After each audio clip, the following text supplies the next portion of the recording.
Assalamualaikum warahmatullahi wabarakatuh. Anak-anakku sekalian, berjumpa lagi dengan Mem Febri di pelajaran bahasa Inggris. Kali ini kita masuk di structure yang pertama. Kita belajar tentang simple present tense. Nah, dulu kalian sudah sering sekali mempelajari tenses, ada simple present, ada simple past, ada present continuous dan lain sebagainya. Tapi Mem yakin beberapa dari kalian, bahkan mungkin mayoritas dari kalian belum paham apa itu tenses. Oke.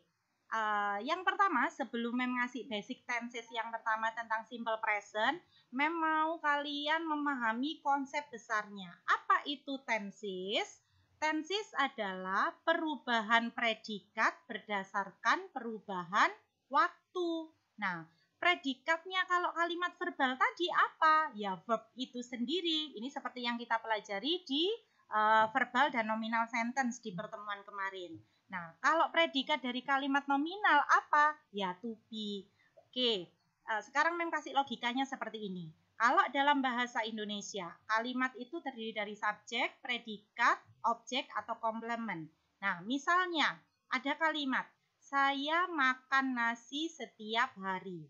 Mana predikatnya? Makan. Nah, kalau keterangan waktunya berubah, saya makan nasi kemarin. Mana perubahan waktunya? Setiap hari jadi kemarin. Predikatnya mana? Makan. Tetap M-A-K-A-N. Nah, kalau saya pernah makan nasi, mana predikatnya? Makan, tetap M-A-K-A-N. Nah, dalam bahasa Indonesia, meskipun perubahan waktunya terjadi, tadi kan ada setiap hari, kemarin, pernah. Nah, dari sini predikatnya tetap tidak ada perubahan, makan, M-A-K-A-N, nggak berubah jadi mikin, nggak berubah jadi mokon, nggak berubah jadi mukun. Nah, di sini berarti dalam bahasa Indonesia bisa disimpulkan tidak ada tenses, karena dalam bahasa Indonesia tidak ada perubahan predikat kalau keterangan waktunya berubah. Berbeda dengan bahasa Inggris. Kalau di bahasa Inggris, ketika ada perubahan waktu, maka predikatnya juga berubah. Misalnya, kalau dalam kalimat verbal, misalnya I eat rice every day. Mana predikatnya? Eat, kita pakai verb 1. Kenapa? Karena ini adalah fakta bahwa saya makan nasi setiap hari. Nah, kalau keterangan waktunya Mem ubah, yesterday, kemarin, maka predikatnya juga harus diubah jadi verb 2. Jadinya gimana kalimatnya? I ate rice yesterday. Itu kan ada perubahan dari eat ke ate. Nah, kemudian kalau saya pernah makan nasi, berarti kan sudah lampau, dulunya pernah makan. Nah, berarti gimana? Pakai present perfect. Apa itu present perfect? Have atau has ditambah verb 3. Karena subjeknya I, maka kita pakai have. Nah, kalau subjeknya he, she, it, itu kalau Mem menyimpulkan golongan SS ya, itu pasti pakai has. Nah, setelah have atau has, pakai verb 3, eaten. I have eaten rice. Saya dulunya pernah makan nasi. Nah, dari sini kalian bisa melihat bahwa dalam bahasa Inggris ketika ada perubahan waktu, maka predikatnya kalau verbal berarti verb itu sendiri berubah dari verb 1, verb 2 ke verb 3. Bagaimana Mem kalau dia kalimat nominal? Apakah noun-nya yang berubah? Apakah adjektifnya yang berubah atau adverb-nya yang berubah? Seperti Mem terangkan pada saat nominal dan verbal sentence di pertemuan minggu lalu, bahwa yang berubah itu bukan noun-nya. Kalau noun contohnya table gitu ya, nggak ada tuh ceritanya noun 1, noun 2, noun 3. Table, tablet, tablet, nggak pernah ada. Kemudian misalnya adjektif, happy gitu, nggak pernah ada judulnya adjektif 1, adjektif 2, adjektif 3. Misalnya happy, happiest, happiest gitu, nggak pernah ada. Kalau dia kalimat nominal, kalimat yang di dalamnya ada noun, adjective, atau adverb, maka yang berubah adalah to be-nya. Nah, kalian harus ingat kalau dalam bahasa Indonesia di kalimat nominal tidak ada predikatnya. Contoh, kalau Mem bilang, saya kurus, mana predikatnya? Tidak ada, yang ada hanya subjek dengan keterangan, kata sifat kurus. Nah, kemudian kalau dalam bahasa Inggris gimana Mem? tergantung. Kalau dia bilang saya kurus itu sebuah fakta bahwa sekarang, now, maka mem harus pakai to be present. Berarti I, subjeknya, to be-nya adalah am. Nah, kurus apa? Dalam bahasa Inggris slim, berarti I am slim, artinya saya kurus. Faktanya saya kurus sekarang gitu. Kalau mem mau nulis saya dulunya kurus, berarti sudah lampau. Gimana cara nulisnya? Ya berarti saya, I, subjeknya, kemudian kurus itu apa? Slim. Nah, kalau dia sudah lampau berarti subjeknya, predikatnya mem pakai was. Kenapa was? Karena subjeknya I. Nah, kalau to be past itu ada was, ada were. Gitu. Jadi, I am slim, faktanya saya kurus. I was slim, dulunya saya kurus. Bukan slimnya yang berubah, tetapi to be-nya yang berubah. Kalau dia keterangan waktunya berubah. Sekali lagi mem tekankan, kalau dia verbal sentence atau kalimat verbal, maka predikatnya berupa verb inilah yang berubah ketika keterangan waktunya berubah. Kalau dia nominal sentence, yang berubah adalah to be-nya, bukan noun-nya, bukan adjective-nya, bahkan bukan adverb-nya. Oke, jadi jelas ya di sini apa itu tenses? Perubahan predikat berdasarkan perubahan waktu. Nah, itu. Sekarang, untuk yang tenses pertama, mem terangkan tentang simple present tense. Nah, di sini ada logic time-nya atau logika waktunya. Mem ada kurva di sini. Ada past dulu, now sekarang, future, masa depan. Nah, letaknya di mana? Di ini. Ya past, ya now, ya future. Logika waktunya simple present tense itu seperti itu. Kenapa? Karena simple present tense itu untuk mengekspresikan atau menyatakan kegiatan sehari-hari atau kebiasaan atau aktivitas sehari-hari yang merupakan dia fakta atau kebenaran umum. Itu juga bisa. Misalnya, kalau mem bilang, saya pergi ke sekolah jam 7. Saya mem nulisnya pakai tenses apa? Ya simple present. Kenapa? Kan itu sudah jadi usual activities atau aktivitas sehari-hari kalian. Ya dulu, ya sekarang, ya nanti. Nah gitu kan. Kemudian kalau fakta, misalnya untuk mengekspresikan general statement atau fakta umum atau kebenaran umum gimana? Misalnya, matahari terbit dari timur. Nah, itu kan fakta. Kalian tidak boleh menulisnya menggunakan simple past. Misalnya, kalau terbit kan rise, kalian pakai verb 2-nya rose gitu. Nggak boleh, harus pakai rise, verb 1. Kenapa? Karena dia merupakan fakta atau kebenaran umum yang ya dulu, sekarang, ya nanti. Kalau matahari itu terbitnya ya dari timur. Maka kalian dalam menulis fakta itu harus menggunakan tensesnya adalah simple present. Nah, time signalnya atau penanda waktunya biasanya menggunakan apa? Ada every day, setiap hari, ada every week, setiap minggu, every morning, setiap pagi, dan lain sebagainya yang menunjukkan bahwa itu kegiatan rutin. Misalnya mem tulisnya once a week, sekali dalam seminggu. Itu termasuk simple present enggak? Termasuk, karena seminggu sekali pasti kalian melakukan kegiatan itu.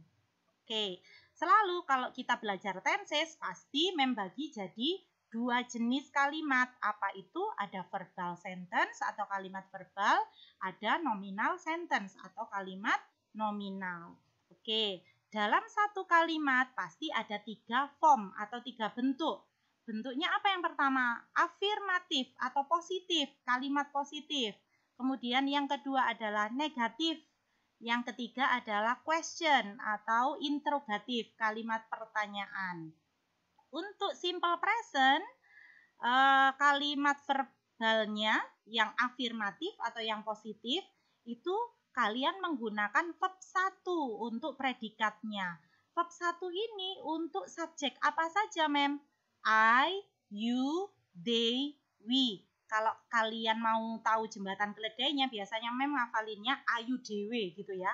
I, you, they, we. Nggak ada unsur S-nya sama sekali kan? Makanya dia di predikatnya pakai verb 1 yang paling dasar atau basic. Contohnya apa? Go. Itu kan verb 1 paling dasar. Kemudian speak. Nah, verb 1 paling dasar juga. Nah, untuk objek atau komplementnya, ya terserah. Bisa to school, bisa English. Contohnya ya, I go to school. Nah, boleh. Objeknya terserah. Misalnya, I go to the market juga enggak apa-apa. Nah, untuk yang jenis kedua adalah verb satunya harus ditambah S atau ES. Untuk subjek yang apa ini, Mem? Verb satunya yang ditambah SES itu. Untuk subjek yang ada SS-nya, golongannya apa itu? He, she, it. Nah, mana sih, Mem, ada S-nya? Ya, she ini kan ada S-nya. Kalau he kan nggak ada. Ya, ini kan untuk menghafalkan saja kan, satu kelompok. He, she, it. Itu nanti untuk verb satunya harus ditambah S atau ES. Nah, misalnya kalau he, nggak boleh kalian pakai he go. Harus pakai yang go plus ES. Berarti he goes. Kalau speaks misalnya, she speak, boleh nggak? Nggak boleh, harus ada S-nya. Jadi she speaks. Makanya goes itu juga termasuk verb 1. Bedanya adalah dia verb 1 yang ditambah S atau ES. Oke, itu ya yang afirmatif atau positif. Kalimat negatifnya gimana kalau dia verbal sentence? Harus ada kata kerja bantu untuk simple present. Apa itu? Ada don't sama ada doesn't. Kalau don't ada huruf S-nya nggak? Nggak ada. Nah, itu bisa diingat-ingat. Berarti untuk subjek yang nggak ada SS-nya. Apa itu? Ayu, dewe tadi. I, you, they, we. Maka kata kerja bantu untuk negatifnya adalah don't. Kalau he, she, it ada SS-nya kan? Maka kata kerja bantunya adalah doesn't. Nah, karena ada don't sama doesn't sebagai kata kerja bantu, maka semuanya baik itu Ayu, Dewi maupun he, she, it kembali lagi menggunakan verb 1 paling dasar. Kenapa yang he, she, it verb 1-nya tidak ditambah S atau ES kalau negatif? Kan SES-nya sudah ada di doesn't, maka nggak perlu lagi verb 1-nya ditambah SES. Berarti kalau dalam kalimat misalnya I don't go to school. Kalau misalnya mem pakai he doesn't go to school. Nggak boleh kalian bilang he doesn't goes to school. Nggak boleh. Kan anggap aja S-nya sudah ada di doesn't. Nah, lanjut kita. Yang question atau interrogatif pertanyaan. Kalau pertanyaan, maka yang didahulukan adalah kata kerja bantunya. Apa itu kata kerja bantu untuk verbal sentence yang tensesnya simple present? Kita pakai do sama does. Sama, ingat-ingatnya kayak tadi. Kalau do kan nggak ada SS-nya. Nah, berarti itu untuk subjek yang nggak ada SS-nya. I, you, they, we. Nah, does sudah ada SS-nya. Maka dia untuk subjek yang ada S-nya juga. Apa itu? He, she, it. Nah, karena ada kata kerja bantu do sama does, verbnya kita balik ke verb 1 paling dasar. Contoh kalimatnya, misalnya ya, do you go to school? Maka kita jawabnya kalau yes no answer-nya yes I do. Karena yang ditanyakan do you go to school, subjeknya nggak mungkin kalian jawab you lagi, pasti ganti I. Yes I do. Kalau no gimana? No I don't. Nah, misalnya sekarang yang pakai does, mem pakai she. Does she speak English? Nggak boleh kalian bilang does she speaks English. Nggak usah S lagi, kan sudah ada di does. Maka untuk yes no answer-nya misalnya yes, ya yes he does. Kalau no, no he doesn't. Cukup jelas ya untuk verbal sentence yang bentuk afirmatif, negatif, dan question. Sekarang yang nominal sentence. Untuk nominal sentence atau kalimat yang mengandung noun, adjective, atau adverb, sama, kita juga bagi menjadi 3 form. Apa itu? Afirmatif atau positif, negatif, sama question atau interrogatif. Nah, untuk yang afirmatif atau positif, nominal sentence itu kan kuncinya ada di to be. To be present itu ada 3. Ada am, are, is. Nah, am ini sudah jodohnya I. Kalau dia subjeknya I, pasti to be-nya am. Nah, ini boleh pakai noun. Misalnya kalau noun itu kata benda, a smart student. Kalau adjektif misalnya di sini pakai rich, mem itu. Kalau adverb, misalnya mem pakai adverb of place, keterangan tempat. Mem pakainya contohnya at home. Nah, kalimatnya boleh gini, I am a smart student. Nah, kalau you, they, we itu to be-nya adalah are. Nah, ini bisa pakai salah satu. Misalnya pakai adjektif, memang pakainya rich. Berarti we are rich. Kami kaya. Nah, sekarang yang he, she, it ada ss-nya. To be-nya adalah is. Misalnya, mem pakai adverb atau keterangan tempat. She is at home. Dia berada di rumah. Itu yang kalimat positifnya. Nah, yang kalimat negatifnya gimana, mem? Simple aja, caranya tinggal tambah not di belakang to be. Nah, khusus untuk to be am itu tidak bisa disingkat dengan not. Misalnya emen gitu, tidak bisa jadi seperti itu. Bisanya singkatannya M-nya disingkat dengan subjeknya I'm gitu ya, pakai apostrofi atau koma atas, kemudian tulis not.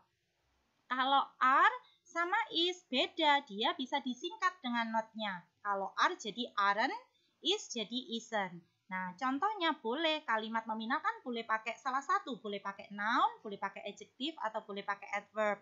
Contohnya, mem mau pakai noun, misalnya I am not a smart student. Saya bukan murid yang pintar. Nah, misalnya seperti itu. Sama seperti yang lainnya. Jadi, untuk yang negatif tadi tinggal menambahkan not setelah to be. Yang terakhir kita belajar yang question atau interrogatif kalimat tanya. Yang didulukan apa? To be-nya. Pasangannya tetap. Kalau I pasti to be-nya am. Kalau you, they, we to be-nya are. Kalau he, she, it to be-nya is. Nah, ini to be-nya didulukan. Setelah itu subjek, nah baru boleh pakai noun atau adjective atau adverb. Contohnya, is he at home? Apakah dia berada di rumah?